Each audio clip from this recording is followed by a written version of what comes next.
Okay, good morning everyone. Welcome to the CrySP Seeker series on privacy. It's our great pleasure to have Vern Paxson. Vern comes to us from California, where he is a member of both the faculty of UC Berkeley and also the International Computer Science Institute, and he is founded a company called Corelight. Vern will be speaking to us today about the very sharp, pointy, damaging needles in big haystacks. So let's welcome Vern. Thanks. Thank you. So today I'm going to be talking somewhat about a dual to privacy, which is how do you, as a defender against security threats, find these threats that are very difficult to find because they don't want to be found, stealthy. And I think of these in the context of enterprise security and the fact that in terms of pain points, these are much larger pain points than the noisier and more voluminous attacks because they tend to result in the attacker subverting internal system and then sitting on it for quite a while doing recon and manipulating things and exfiltrating secrets and whatever. So these can occur for an enterprise not even once a month, maybe a few a year, depending on the size and the security posture of the enterprise, but more damaging than all the other routine laptop got infected with malware or Bitcoin mining or whatever, those threats. So that's what we're going to go after. Very rare events hidden inside just a sea of activity that has nothing to do with what we're looking for. This is a hard problem, and because we're going after teeny weeny signal. And I'm going to develop some themes in doing so. The first is that data at scale, when you work with these oceans, there's just a ton of diverse, benign crap in there. Way more than you might think if you haven't worked with such data. And that makes it hugely challenging to come up with robust detection because what you can develop in sort of the tidy environments you can easily access, like your own systems or maybe your department systems or something, fail to account for all the weirdness that's in really large-scale traffic. So we have that problem, and then we have another problem in terms of base rate issues, meaning we've got things that occur a couple times a year against millions, hundreds of millions, billions of events, and so standard machine learning is going to be really challenged by this domain. And I'll come back to this theme near the end, but supervised machine learning really doesn't like enormous class imbalance, which is what this has. So the general approach, I'm going to illustrate this with three, applying this pattern to three problems, is step one, understand the semantic structure of the specific problem we're going after. So we're not going to be able to come up with generic detectors, at least using this framework. And understanding those semantics hugely filter down the activity to a juicy subset that's much more target-rich than the original. And we're going to settle on a subset of the threat. We're not going to try to solve the entire threat. So to do this filtering, we're going to give up on some facets conceptually of the threat in order to still get a lot of it. And then finally, we're not going to try to nail the detection algorithmically. The goal is instead going to be, let's give the analyst high-quality information to work from.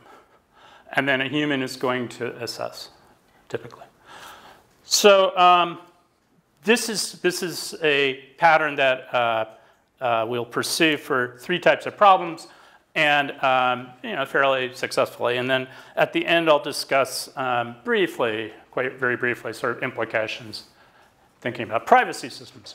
So the problems we're going to go after are covert tunneling, stealthy distributed attacks, and social engineering. You're probably familiar with all three of those. I'll briefly tee them up when we reach each one. So let's start with covert tunneling. And here, from a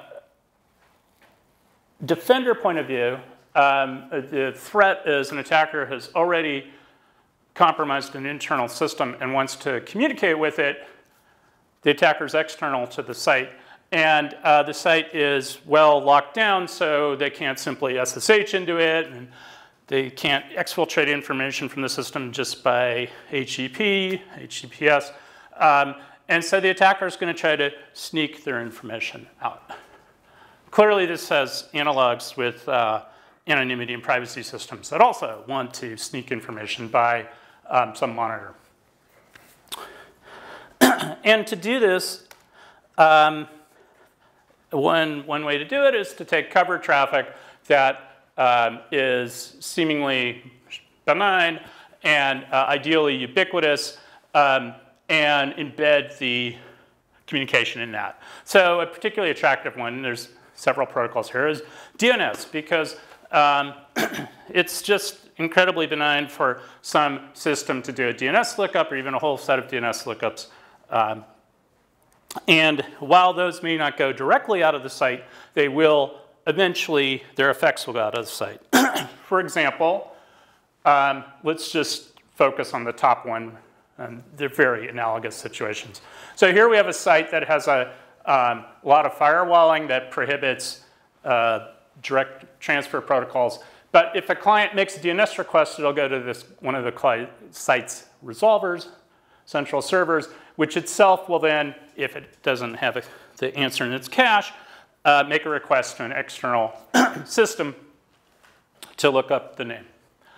So the model here is going to be that the compromised system is going to issue requests to some domain out there, and that the name servers for that domain are under the control of the attacker, and so the attacker can see these requests as they come in. And what we would like to do then is determine that this client's lookups to this particular remote domain appear to represent tunneling, or at least could. That an analyst should look at them. What do these look like? Well, here's a popular tool called Iodine, which you can get anybody who likes getting free Wi-Fi access, particularly at airports, might know about Iodine because often Wi-Fi paywalls will still allow DNS requests out. So you can embed all your IP traffic over DNS queries, and you can see just a bunch of gobbledygook lookups, which are actually embedding TCP/IP. Any questions on my framing here? All right, so now the question is, how are we going to detect this? And I don't mean detect iodine, right? So iodine's actually easy to detect because it doesn't have a lot of variation in how it encodes. It's not designed to be stealthy. But how do we detect the general problem of an attacker is embedding their information in their stream of queries?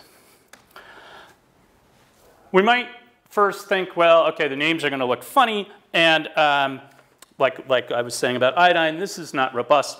Many, many degrees of freedom for embedding. It's a general problem with trying to detect covert channels. And then you might think, well, these lookups are going to be really weirdly long. I showed you some iodine lookups that were 100 characters being looked up. Or the client's going to have to look up all sorts of names in a given remote domain, and those are going to be giveaways. And those are not bad starting ideas. You think, yeah, they're really kind of constrained for this. Maybe not constrained for this if they're willing to put up with highly inefficient channel, where they just look up, just communicate a byte or two at a time. But this one, they're really kind of in trouble with. Sorry. Yeah. So presumably for sufficient. Hold on a second. Also, I should say I'm hearing impaired, so I may have to ask you to repeat. So presumably for sufficient bandwidth. Yeah. I don't remember the exact packet structure of the DNS, but I imagine that the payload is stuck into some mostly sort of these extra info kind of fields. OK. So the question is, are they tunneling inside sort of extra crappy little fields in DNS protocol? No is the answer, because a lot of that's not going to be included when the internal server looks up the name on behalf of the client, right? So this server here it's not relaying what it receives. It is instead saying, I got a request for this, I don't have it, I'm going to generate my own request. So the encoding, the communication has to be buried inside the visible parts of the request. Good thought, though. All right, so now to go after this problem, hey, maybe there's a lot of funny long names, or there's a whole lot of different names. We're going to need to work with data at scale, because if we looked inside our own traffic, our department's traffic, we might well conclude, yeah, you don't see very many big names. We can detect off of this, or you don't see lots of lookups to different domains. And so this is just a comment really to us researchers, which is you want to do research in this space. Unfortunately, you need data at scale. And it's hard to get. It's really hard to get. And the worst thing is if you don't have it, if you analyze data that's not at scale, you still get results and so forth. There's nothing about the results that tell you these don't generalize. So that's just a pain. OK, let me illustrate. Well, for this problem, we got data at scale.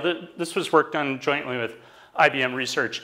And we got DNS queries from IBM Research and from Lawrence Berkeley Lab. And those were very long, right? So years for both of those. We had, what is that? I don't know, 4 or 5 years from NERSC, Supercomputer Center. And then we had small traces from UC Berkeley's border.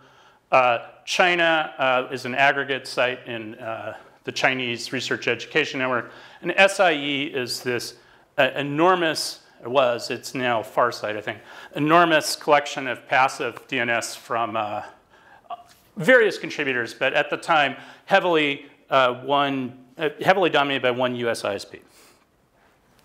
So we got these. I'm not going to go over the details, but the point is, a lot of time, a whole lot of clients doing a whole lot of lookups. These are daily, by the way. It's not the total. And a whole lot of distinct lookups. And all in totaling 230 billion lookups. So that was our haystack that we wanted to search. And hopefully there's a few needles in it. That's also another problem, research-wise, doing this stuff, is you don't know you're going to find it. And so you could do all this work and not find anything at the end of it. Really tricky for the students. All right, so back to this. We're going to think about these. We're going to look for weirdly large lookups, or we're going to look for lots of different domains. And this is going to now run into trouble because we've got this data at scale, can actually assess it. I'm going to illustrate the first, look for weirdly large lookups. So here is a plot showing the tail distribution of the length of domain names looked up. And it is a complementary plot. So this is log scaled, and things go down. You know, the more rare, the lower you are. And you can see that right here at 100 bytes, we've got many thousands of lookups. And now this is not like over all those billion. This is 1 day at Lawrence Berkeley Lab. So one of those 2,300 days already had 58,000 distinct lookups, all bigger than 100 bytes. And that's like surprising, I think. You know, you would think maybe there'd be 5, but not tens of thousands. What are those? Well, here's some examples. These are lightly anonymized. So the top one you can see is this lookup for this just enormous, clearly like base 64 encoded name from sophos.xl.net. So that's an antivirus lookup. And it's revealing the fact that DNS is often used for sort of request response protocols or quick lookup protocols. And so your antivirus will phone home to the cloud with some description of what it's looking at. And then the answer is going to say, oh, that's worrisome, or hey, it's cool. So that's a lookup antivirus. Spotify here, I don't know what it's doing. Presumably it's leaking information about what the user is listening to. Crashplan.com, this is some license manager also doing lightweight lookups. This one I like. So this is clearly something just somebody knowingly annoyed at some sort of DNS setup. And then this one's just busted. This is a discovery protocol that never should have crossed the wire. It should have stayed internal to the site. And you see a lot of those, actually. You'll see, for example, users who have search paths that reflect where they were in the past, like at some hotel or some other university or whatever. And everything they look up inside the site also hits the search path and therefore crosses the wire. All right, so challenging. Now, the approach here is going to illustrate the pattern I mentioned earlier, which is you have this huge problem space, and you're going to need to go after a subset of it. And really, a revelation for us working on this is, hey, we can't solve this problem. There's just no way. Because a single bit can be exfiltrated if you look up 0 or 1.foo.com, and obviously you don't use those labels, you use some other labels. And how on earth are we ever going to know that that one bit, that was one bit of exfiltration? So the idea is going to be, okay, let's take all the clients and all the domains they're making lookups in, and let's see if we can formulate a bound on how much information they sent. And if that bound is good, and if it's low, then we know not much information is going there. It's not really that worrisome.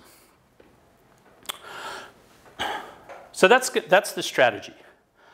And then if it goes above the threshold, if we can't prove with our bound it just wasn't more than some amount, like say 4 kilobytes in a day, then we alert. And this is the target we're going to use. So we're going to develop a detector that if 4 kilobytes or more of information is going in a single day to this, from this client to that remote domain, we'll know about it. So we have, of course, 2 immediate problems. Tons of domains are going to exceed that bound in sheer volume. So if you just add up how many bytes are being sent to remote domains, it's way above 4 kilobytes for many domains. And the second problem is we don't even know how the attacker is going to encode. We would like an approach that works regardless of how they encode. In fact, we'd like it to work even if they use just the timing. How would they use the timing? Well, you take the time between adjacent lookups, say for the exact same name or random names that don't matter, and convert it to milliseconds or maybe tens of milliseconds because there's network jitter. And now you've communicated, say a byte's worth of information if it's anywhere from 1 to 256 10 millisecond units. All right, so there's a timing channel in these lookups as well as the data channel. And we'd ideally like to get that too. All right, how are we going to do it? Second key idea. Well, we can establish a bound, that is correct, if we use lossless compression. So we can take the entire series of lookups and encode them as a time series, including the time, to some resolution. Obviously, we have to pick a resolution. And then compress it. And if that compressed time series is less than 4 kilobytes, then we know not more than 4 kilobytes was transmitted because we know a way to represent what was transmitted in its entirety, including the timing information, with less than 4 kilobytes. So we construct this time series. It's got what's being looked up, what's its type, what was its timing. And then here's the nice thing. You don't have to pick a compressor. You can just run on as many compressors as you can find and say, who can do the best job on this? Many lossless compressors. Who can do the best job on this? Whoever can do the best job on it, that is a defensible upper bound on the amount of information. And this is just a footnote, but this thing PPMD, which I'd never heard of, actually often worked best in this domain. Did better than those other 2. All right, let me put it all together. So we start, this is 1 day of actual traffic. We start with this torrent of lookups, 45 million lookups, going to 65,000 different domains. And we filter, filter, filter. And I mentioned that before. So first, a whole bunch of them are going to hit the cache. Great. A whole bunch of them are boring. Like they look up TLDs that don't exist, or they look up the site's own names, or they look up a sister site. And if that sister site's DNS server is compromised, we have much, much bigger problems than exfiltration. So there's a fate sharing argument there. Then we group them together into these time series. And now this part was handy. We came up with a way, an analytic way of estimating an upper bound, sound upper bound on the information content. Not as good, not as tight an upper bound as the compressors give, but much, much faster to compute. So we run that thing first, and if things are below 4 kilobytes there, then we chuck them. Otherwise, we throw them into the compressors and see how well they can compress the time series. Anyone that's below 4 kilobytes, chuck it out. So after that whole pipeline, for that day, we wound up looking at 12 different remote domains. Now, and this part's important. 11 of those we had looked at before. So we had already told the analyst, hey, you might want to check out this domain. The analyst already made a decision. We're not going to tell them, check it out again. So we're vulnerable to one of these sites in the past having high volume lookups, lots of information, and then getting subverted. We're not going to find that. But this is vital because it turns out that the first few days you have 50, 100 domains, and you look at them, they're like Amazon, Facebook, Akamai. There's all these big internet services and the like that are easy to deal with by a fate sharing argument, which is, if Facebook's DNS is compromised, we are so screwed. So we have much bigger problems than tunneling to it, so we'll just accept it. So at the end of this day, out pops one suffix, meaning one remote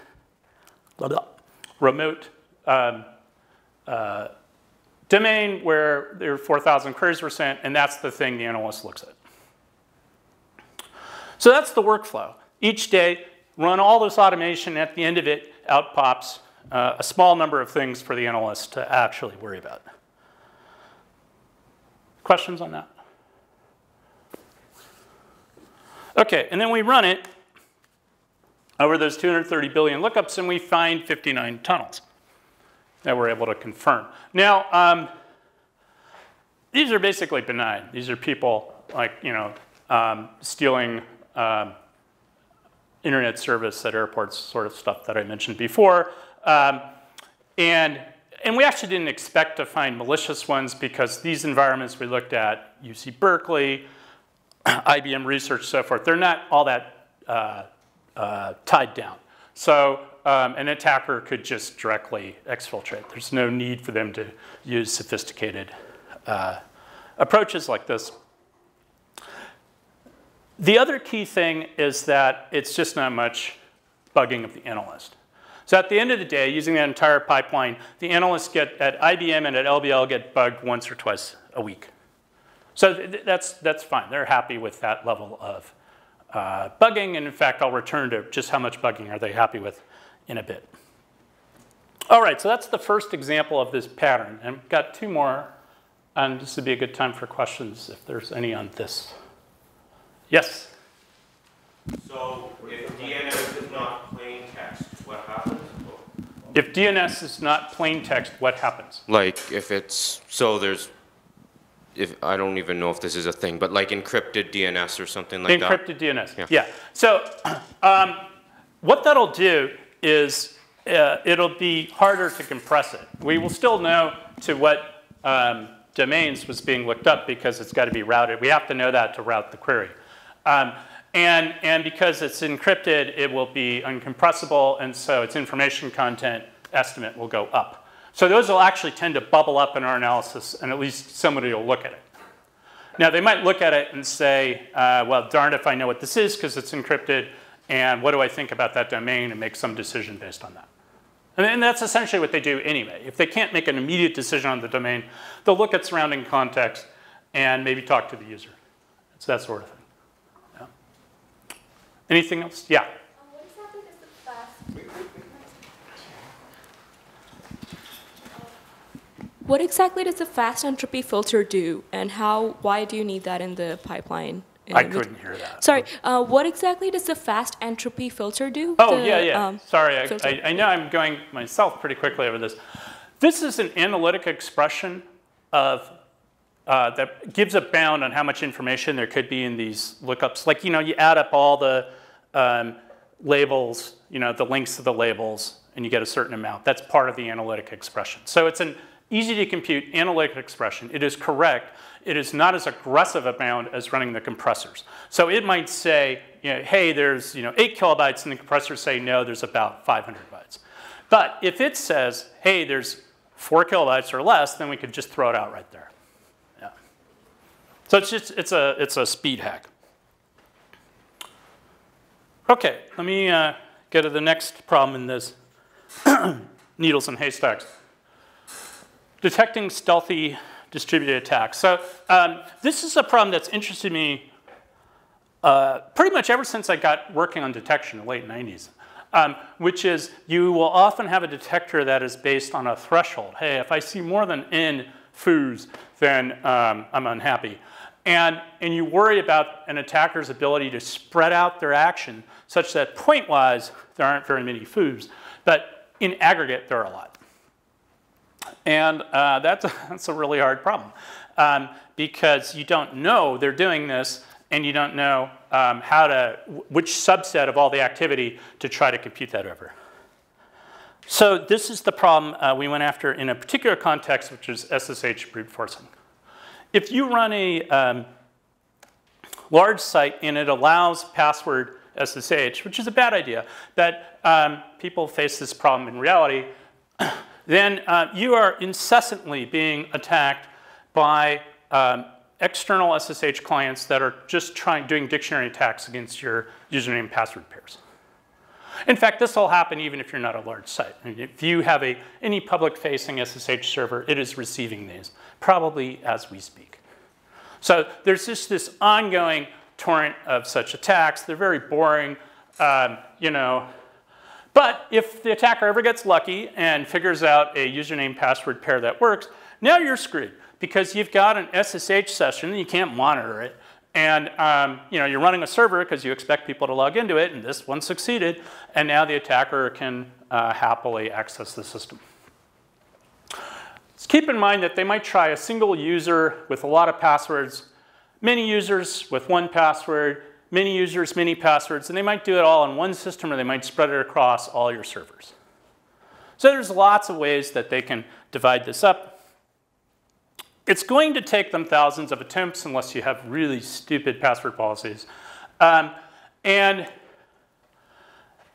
the common case, the one you'll notice in your logs immediately, is a single remote doing all these attempts, and that's just dead easy to detect. And that's an example of a threshold-based detector, right? So you're going to have to make a decision. Is this a user who forgot their password or their username and are failing because of that? Or is this an attacker? And if it's an attacker, you'd like to just throw away their traffic. Completely uninteresting. If it's the user, you'd like to accommodate them, let them get around to typing it correctly, if you can. So you're going to pick some threshold.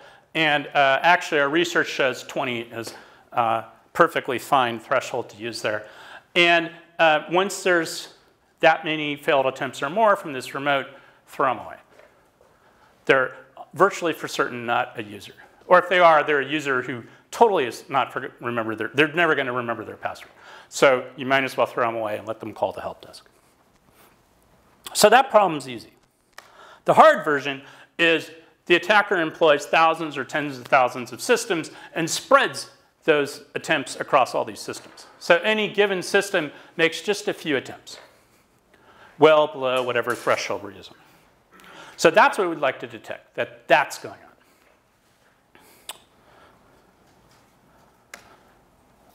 The data we use for this is primarily SSH server logs from Lawrence Berkeley Lab. We had about 8 years of these. So this is the Haystack. And along with flow data at the border about SSH flows, because you want to see who's connecting to systems that don't exist, stuff like that, systems that aren't going to log. And so, we're going to, okay, let me briefly walk through this. So in this data, we have almost 13 million login attempts. About 9 million succeeded. These came from 150,000 remote clients. 5 million were attempts using passwords. So, 8 million are public key, and that's most of the successes, right? Public key tends to work, and it's not at issue here. Of the 5 million using passwords, only about, what is that, a third, less than a third, a quarter succeed. So if you pick just out of the blue, a password SSH authentication attempt, it's most likely coming from an attacker. And those using passwords came from about 120,000 clients. Now, for the rest of talking about this detector, these are filtered out. So these high rate ones, we filter them out using a threshold. So just put them aside. They're not going to be an issue here. All right, how are we going to do this? Well, it's hard. And the problem broke open when the student, Mobeen Javed, came up with hey, let's split this into two problems. And one of them is this happening at all? And the second is, if it is, who are the perps? Let's keep those separate. So the idea for is this happening at all is we're going to aggregate the information for the entire site, and I'm going to make this clear in a minute, into a single number, and we're going to watch that number. And if that number changes sufficiently, we're going to be able to say with statistical confidence, oh, it's happening. There's one of these distributed attacks. And it's going to give us the time range under which that occurred. And then, using that time range, we're going to apply heuristics, essentially, to group the activity at that time into these are likely perps, these are likely incidental logins by legitimate users at the same time. This part is sort of less interesting, it's less principled, and I'm not going to spend much time on it at all. I'm going to spend time on the first one, telling this is happening. All right, so we need this magic single number for the site that we're going to watch, and if it changes sufficiently, we're going to say, oh, distributed attack going on. What is the number? Well, use what we call the global failure indicator. And it works like this. You take a batch of login attempts, the most recent, and we're going to just picture a batch as, say, 100. So look at the most 100 recent login attempts. How many of them failed? Okay? So, some number of them failed. That's the number. And we can show, I'm not going to go into the showing, it's not that hard, that you can model this analytically as a beta binomial. I think I have a picture of it, yeah. So here is the distribution of, from the empirical data of users, how many failures per 100 over several years. And you can see that in a typical batch, you've got 7 failures in 100 or so. And that's basically telling us that's the failure rate of people, making typos or forgetting their usernames. Typos, most likely typos in usernames and passwords. We didn't analyze the nature of the error. Okay, so this is what we expect the distribution associated with every batch of 100. Now, what do we do? Yeah. So to generate that fit, yeah, you needed data. Yeah. But that data probably has attacks in it. Yeah. So there's an assumption here that distributed attacks are pretty rare. Okay. Yeah. So you're assuming this data is mostly. Mostly, yeah. And that's going to be good enough. Thanks. And this is why it was important to remove the single and brute forces. Otherwise, they would have shoved that way over.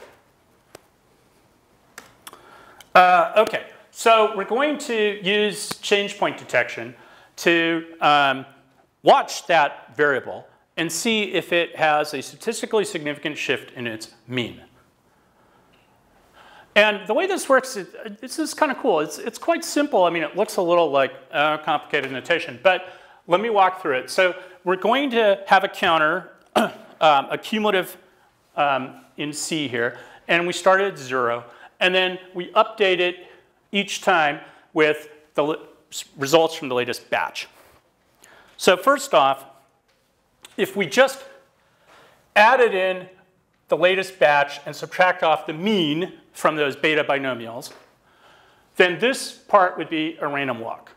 We would just, wherever we are, add in this mean 0 variable, which arguably is IID, particularly in the face of no attack. And we're going to do a random walk, just based on that. But we're going to subtract off a bias, which is going to drive it negative. And then we're going to clamp it so it can't go below the x-axis. So what we're going to get is a random walk that is only ever positive, or 0, and tends to go back down to the axis pretty quickly. All right, so this is the formulation. This is not ours. This is the classic Q-sum formulation. Yeah, there we go. One-sided random walk with short excursions upward. But if the process changes and its mean goes up sufficiently, higher than k there, then when we're subtracting off mu and k from the latest sample, we still have a positive mean value we're adding. So now we have a random walk that'll tick off away from the origin. It's the key insight. So now, why do we have this global failure indicator? Well, this is what's cool, is that in this domain, here we're using the semantics of the domain, the attacker's problem is they don't know a password. So they're going to add failures to the system. It'd be very rare they add a success to the system. They will add failures. And because of that, they're going to elevate this mean past, they're going to elevate the mean of the process beyond its true mean and the bias, and the cumulative will start growing and growing and growing. And they really can't do anything about that. The best they could do is if they had already an account on the system and they make successful logins to offset their failures. And then it's a different game anyway because they're already inside the site. So, and this is just synthetic data. We're going to hum along, and then suddenly things are going to take off because the attacker has started this distributed scan, the failure rate has risen. And once we cross a certain point, which we can compute what sort of false positives are we willing to tolerate, and then we draw a line, okay, anything above that is below our false positive rate. Now we've done a detection. And it keeps going until the we observe a normal mean instance, and when it does, we reset. So now we have bound the attack in this range, once it started taking off to once it returned to regular mean. So this is going to be the framework. Yeah? So just out of curiosity, I understand that you said this is the classical Q-sum. Yeah. But I just wonder why mix in the Cn-1 at all? Why not look at the instantaneous? You know, let's say we just drop not have the Cn-1. Okay, so I should back up. The model here is that you have a process whose mean has changed.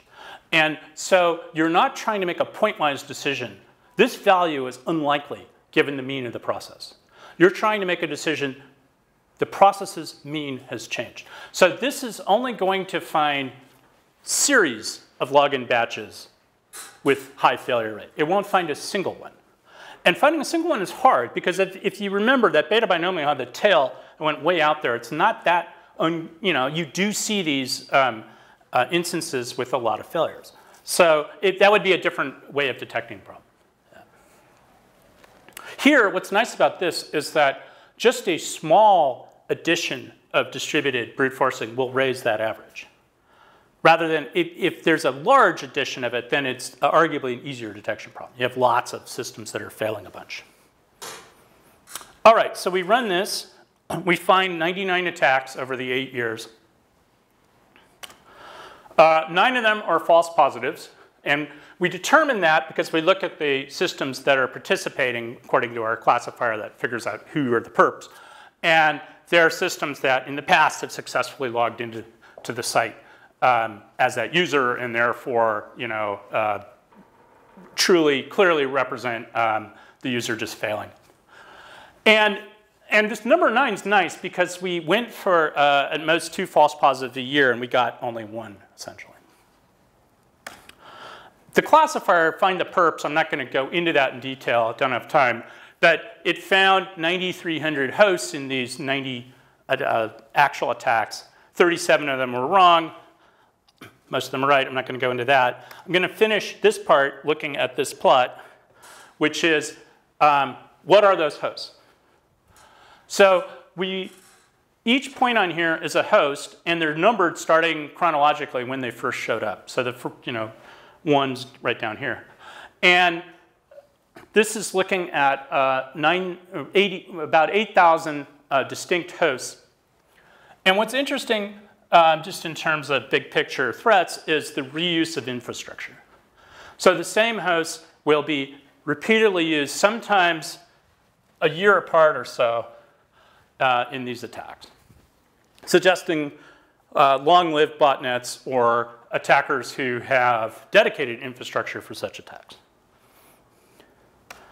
And then finally, we could group the 90 attacks into broader campaigns. I'm not going to worry about that, but 35 of them total, and 1 of them had succeeded. And that was a little sobering. All right, so I'm going to move to the last one now. Any other questions on this one? Yes. If the adversary knows that you're running this detection scheme, can they do anything to game it? Yeah, they can go slower. So in general, all of these are evadable. The DNS tunneling is evadable by spreading traffic across a whole bunch of domains, or going slower, because that was a daily one. This one's evadable by going slower. And that's the nature of the beast. Pretty much never nail these things. Okay, the last one, social engineering. And first, just in abstract terms, I find it useful to reflect on how our defense technologies sort of take care of problems at lower layers and slowly work their way up in layers. So, at least conceptually, the problem at buffer overflow, long solved, right? And a whole zillion techniques. And that's a low-level attack on the sort of undermining the semantics of the program. Higher-level attacks, like SQL injection or cross-site scripting, are conceptually more difficult because there's no violation of the program semantics per se. There's violation of the programmer's intent. And the highest level here is forget programs, manipulate people. And so I think that we will see more and more attacks focused on social engineering as the defenses force attackers to go up the stack, so to speak.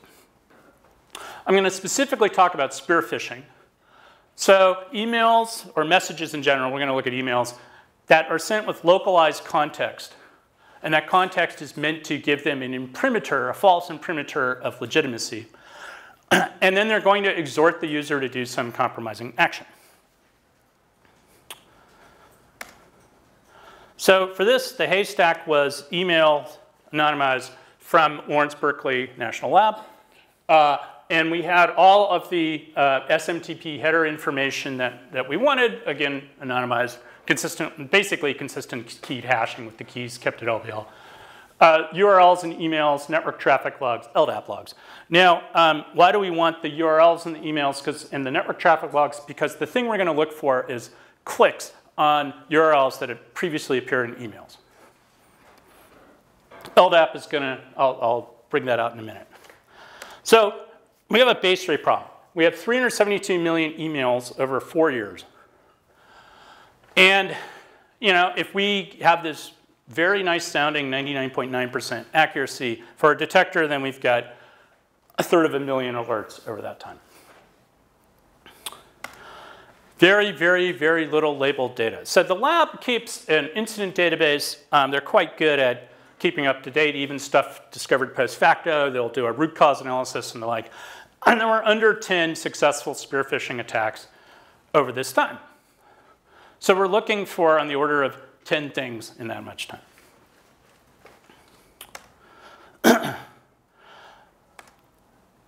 The work benefited from, this was Grant Ho was the lead student in this, breaking the problem into two pieces again.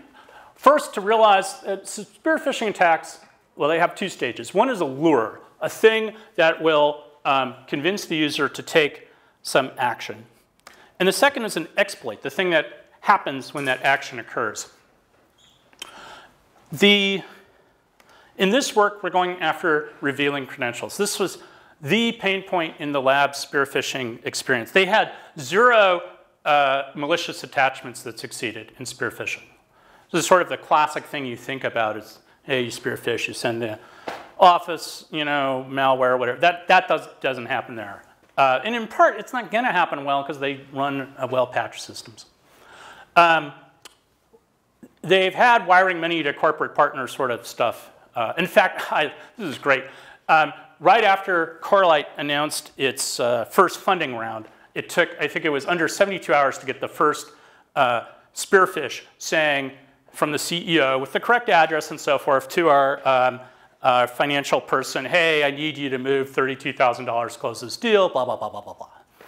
And the finance person, she was no rube, and so she engaged with the guy and actually kept iterating, saying, I'm trying to move the money, oh, I'm sorry, the weekend's coming, blah, blah, blah, I got this other thing on my plate. Could you fill out this W-9 tax form?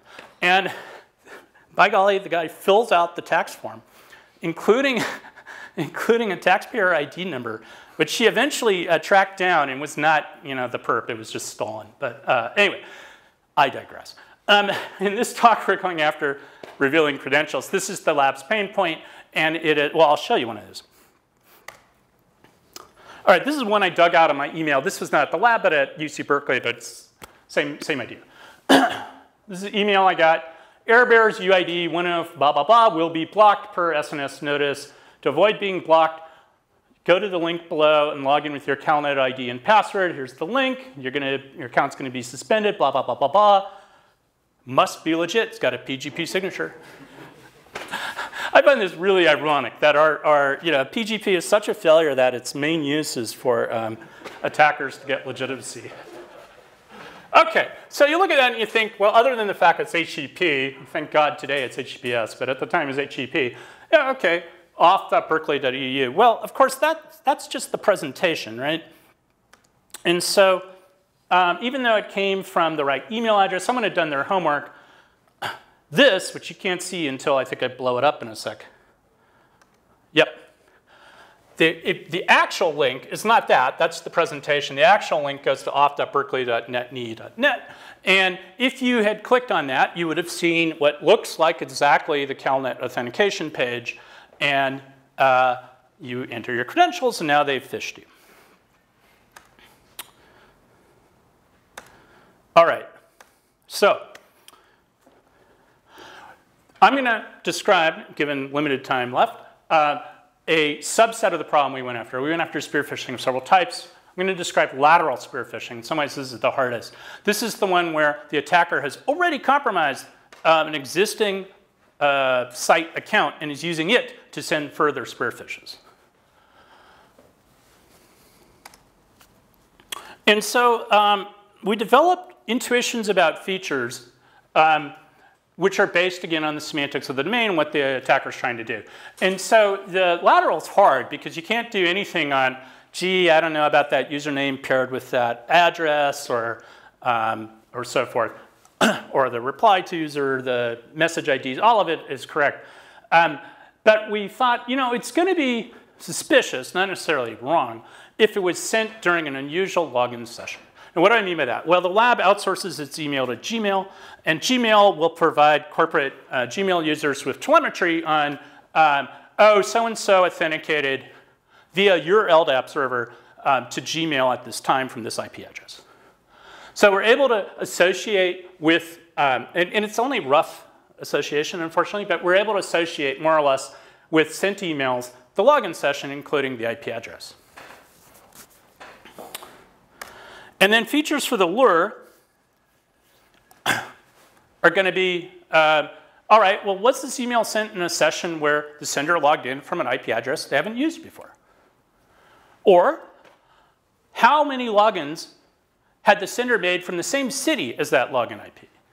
So we'd expect this to be new IP, this to be a city they don't use.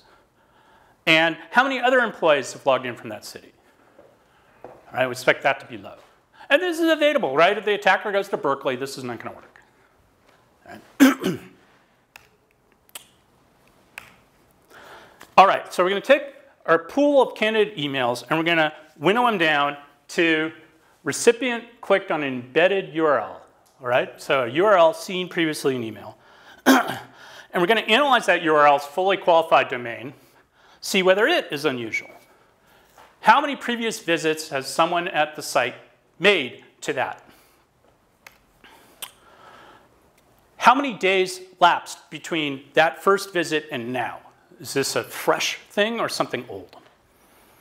These are heuristics.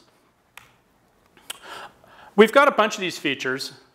I think it's 5 for this particular type of spearphisher. And now we would like to say, OK, how do we decide, given this constellation of features, that this one really could be a spearfish? This one's worth bugging the staff about.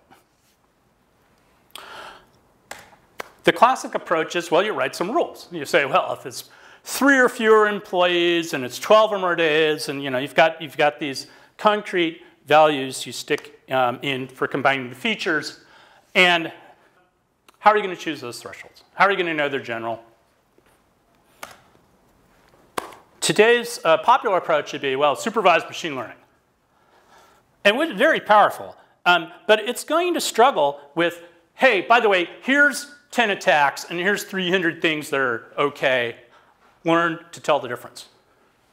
Right? The ML is going to figure out every little quirk in those specific attacks, and that happens to be different from other stuff, and pick that, because what else has it got to work with?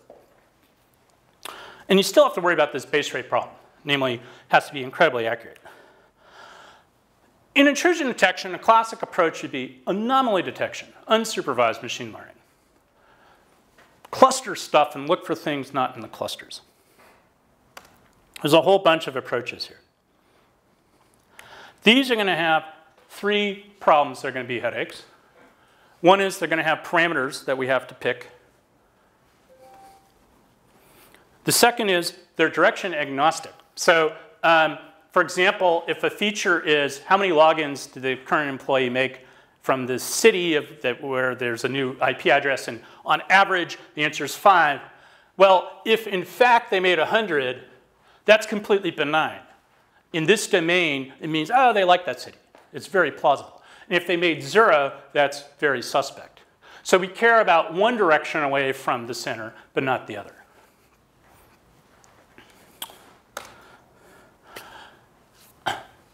The classical clustering to find anomalies also cares about one dimension. So if you are really far on the x-axis, or really far, near really far to the left, really close to the axis here, these are both, quote, outliers. But they are outliers in only one dimension. They're boring in another dimension. The approach we developed is very simple, and I'm going to tee it up here so you think about it for if you run across anomaly flavored things. And it's going to address these issues. So directed anomaly scoring. The idea is you start with a budget. The analyst says, I'm willing to let you bug me this many times a day. You then take all your events and you assign suspiciousness scores to them. We'll talk about how to do that in a minute. You rank them, and then you spit out the B most suspicious. That's it. So how do you rank them? You score an event by saying, how many other events are as benign as this event in every single dimension? So this event, man, say there's 100 total, and 96 of them are more benign in every dimension. It's like, this one's really peculiar. It's peculiar in multiple dimensions. So for example, if this were our event in 2 dimensions, we'd say it scores 3 because there's 3 things strictly more benign.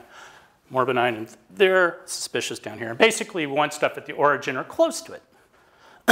But we don't want to just presume the origin per se, because it could be given a particular feature. You're not that close to it. What really matters is are others further from it. This one scores 1, even though it's definitely an outlier in the y-axis towards sort of not benign. This one is 6. So we just do that. Take all the events, score them that way, and that's our ranking. All right, does it work? We run it on 370 million emails. We've got a budget of 10 per day from the site. And the site rationalized that saying, we deal with about 240 a day total. So we don't mind another 10. But we don't want another 100. We found 17 of 19 actual attacks. And 2 of these the site didn't know about.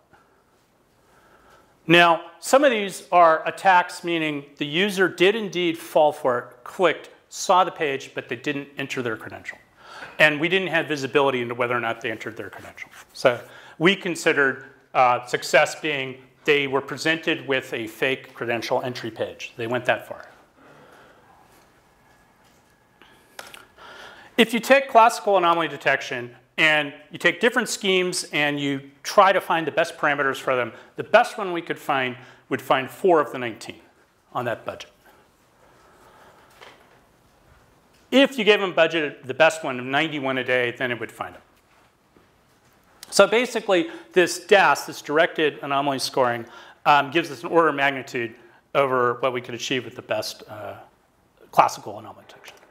Finally, what do these false positives cost? Well, 10 alarms per day, what does that cost? And we timed the process of running down an alert, and it turns out, on average, analysts can do 24 in a minute. So you can do the entire month in under 15 minutes.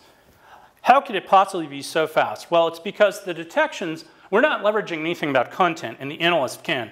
So they can form a very quick filter looking at subject, from, and URL. For example, if the subject is never lose your keys, wallet, or purse again, it is not a spearfish. It's just for sure. It's spam. And if it's an invitation to speak, this is a routine thing. It's not going to be a spearfish. If it's from the sales at some company, it's not a spearfish. If it's a reference, the URL is a mailing list that the lab uses, or if it's some hotel's reservation page.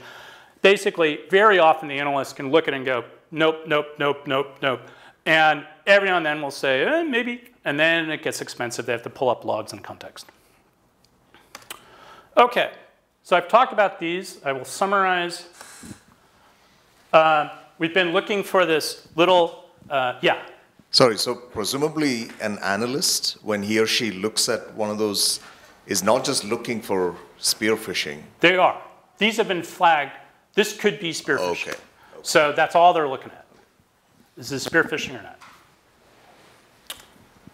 So I've talked about this domain, really challenging for ML.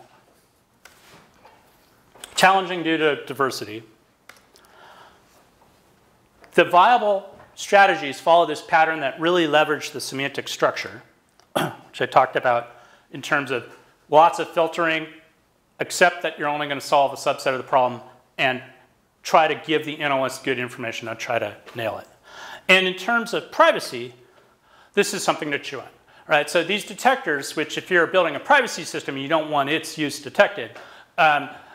All of these detectors finding needles in haystacks, similar, analogous to finding some sort of system that is trying to not be found, leverage semantic structure. So you want the semantic structure of what you're developing, say your anonymity system, to be just fundamentally diffuse. And I don't really know what that means. We've talked in our censorship group about being able to generate sort of synthetic protocols so that every sort of instance on the wire is structurally different.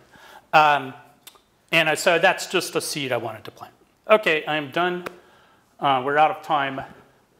We took a bunch of questions. I don't know if you want to. Okay, let's thank Vern.